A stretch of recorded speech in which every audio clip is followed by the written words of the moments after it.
ಚೀನಾದ ಮೀಡಿಯಾಗಳ social media ಪ್ರೊಫೈಲ್ಗಳನ್ನು ಭಾರತದಲ್ಲಿ ನಿರ್ಬಂಧಿಸಿದ ಸುದ್ದಿಯನ್ನು ನೋಡಿದ್ವಿ. ಟರ್ಕಿದು ಹಾಗೆ ಆಗಿದೆ ಕಥೆ.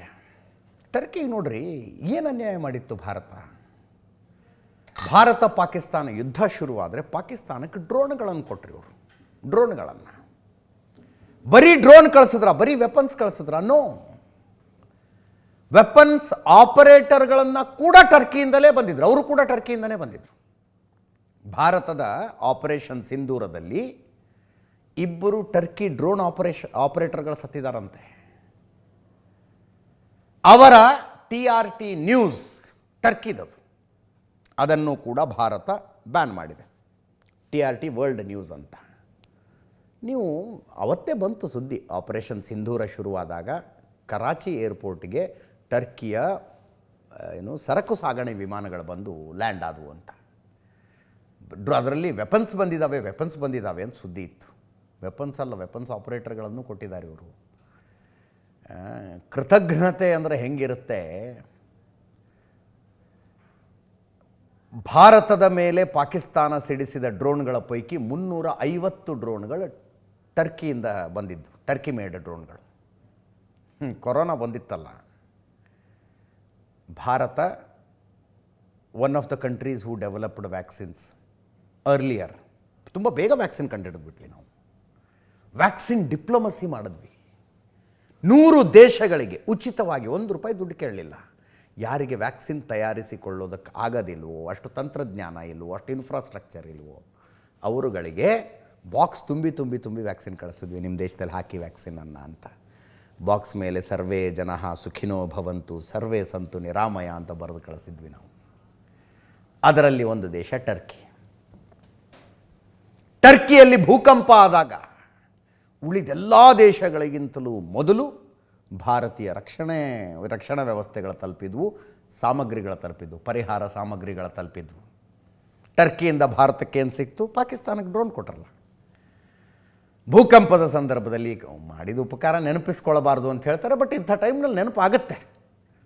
ಹಾವಿಗೆ ಹಾಲೆರಿತಾ ಇದ್ದೀವಿ ನಾವು ಅಂತ. ಇವರು ಡ್ರೋನ್ ಕೊಟ್ಟರು, ಡ್ರೋನ್ ಆಪರೇಟರ್ಗಳನ್ನು ಕೊಟ್ಟರು, ಪಾಕಿಸ್ತಾನದ ಮಿಲಿಟ್ರಿಗೆ ಟ್ರೈನಿಂಗ್ಗಳನ್ನು ಕೊಟ್ಟರು.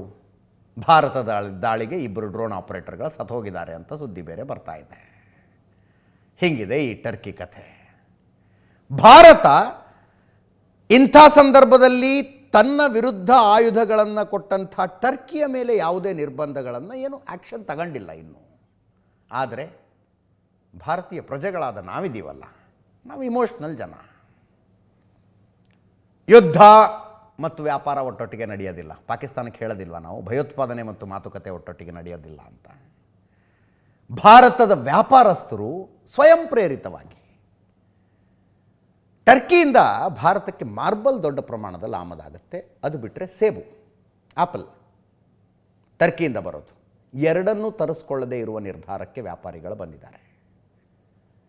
ಆಹಾರ ಪದಾರ್ಥ ಬರುತ್ತೆ ಟರ್ಕಿಯಿಂದ, ಕೆಲವೊಂದಷ್ಟು ಸೆಲೆಕ್ಟೆಡ್ ಆಹಾರ ಪದಾರ್ಥ. ಬೇಡ ಇನ್ನು ಮುಂದೆ ನಿಮ್ಮದು ಅಂದಿದ್ದಾರೆ. ಟರ್ಕಿ ಭಾರತದಿಂದ ಹೋಗುವ ಪ್ರವಾಸಿಗರ ಮೇಲೆ ದೊಡ್ಡ ಪ್ರಮಾಣದಲ್ಲಿ ಅವಲಂಬಿತ ಆಗಿದೆ. ಟರ್ಕಿಯಲ್ಲಿ ಒಳ್ಳೊಳ್ಳೆ ಜಾಗಗಳಿದ್ದಾವೆ. ಸಿನಿಮಾದವ್ರು, ಬಾಲಿವುಡ್ ಸಿನಿಮಾದವ್ರು ಶೂಟಿಂಗಿಗೆ ಹೋಗ್ತಾರಲ್ಲಿ. ಟರ್ಕಿಯಲ್ಲಿ ಶೂಟಿಂಗ್ ಆಗ್ತವೆ ಸಿನಿಮಾಗಳು. ಬಾಲಿವುಡ್ ನಿರ್ಧಾರ ಮಾಡಿದೆ ಇನ್ನು ಮುಂದೆ ಟರ್ಕಿಯಲ್ಲಿ ನಾವು ಶೂಟಿಂಗೇ ಮಾಡೋದಿಲ್ಲ ಅಂತ. ಪ್ರವಾಸಿಗರು ನಾವು ಹೋಗೋದಿಲ್ಲ ಅನ್ನೋದು, ಶೂಟಿಂಗ್ ಅಲ್ಲಿಗೆ ಮಾಡೋದಿಲ್ಲ ಅನ್ನೋದು ಏನರ್ಥ? 1 ವರ್ಷಕ್ಕೆ 8,000 ಕೋಟಿ ರೂಪಾಯಿ ವ್ಯಾಪಾರ ಮಾಡ್ತಿದ್ವಿ ನಾವಲ್ಲಿ. ಭಾರತದಿಂದ 8,000 ಕೋಟಿ ರೂಪಾಯಿ ಪ್ರವಾಸಿಗರ ಮೂಲಕ ಟರ್ಕಿಗೆ ಹೋಗ್ತಾ ಇತ್ತು. ನಾವು ಹೋಗ್ತೀವಿ, ಸುತ್ತಾಡ್ತೀವಿ, ಅಲ್ಲೊಂದೇನೋ ಕಾರ್ ಬಾಡಿಗೆಗೆ ತಗೋತೀವಿ, ರೂಮ್ ಬುಕ್ ಮಾಡ್ಕೋತೀವಿ, ಹೋಟ್ಲಲ್ಲಿ ಊಟ ಮಾಡ್ತೀವಿ. 8,000 ಕೋಟಿ ಆಗ್ತಿತ್ತು 1 ವರ್ಷಕ್ಕೆ. ಅದು ಇನ್ನು ಮುಂದೆ ಹೋಗುವುದಿಲ್ಲ. ಈಗಾಗಲೇ ಬುಕ್ ಮಾಡಿದವರು ಕ್ಯಾನ್ಸಲ್ ಮಾಡೋಕ್ಕೆ ಶುರು ಮಾಡಿದ್ದಾರೆ. 2014 ಡೇಟಾ, 2014, 10 ವರ್ಷದ ಹಿಂದೆ 1,19,000 ಪ್ರವಾಸಿಗರು ಭಾರತದಿಂದ ಹೋಗಿದ್ದರು. 1,19,000 2014ರಲ್ಲಿ. 2024 ಕಳೆದ ವರ್ಷ 3,30,000 ಪ್ರವಾಸಿಗರು ಅಲ್ಲಿಗೆ ಹೋಗಿದ್ರು.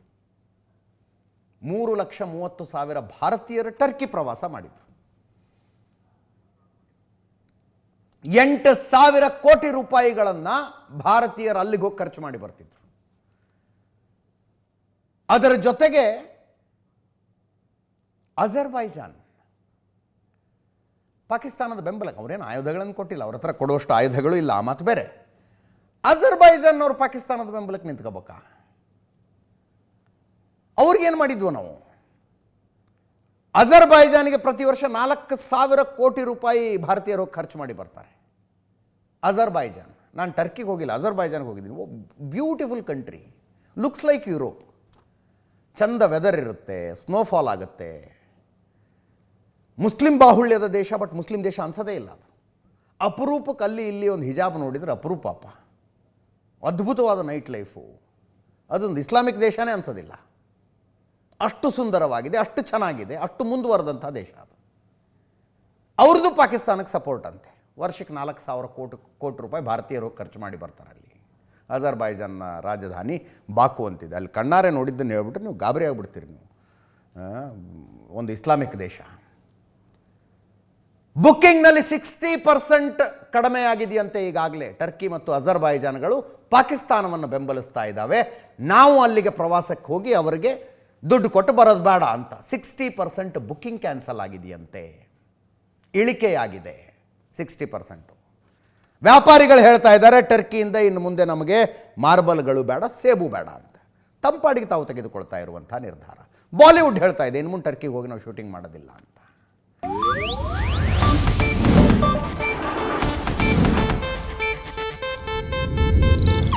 ಇದು ಏಷ್ಯಾನೆಟ್ ನ್ಯೂಸ್ ನೆಟ್ವರ್ಕ್ ಪ್ರಸ್ತುತಿ.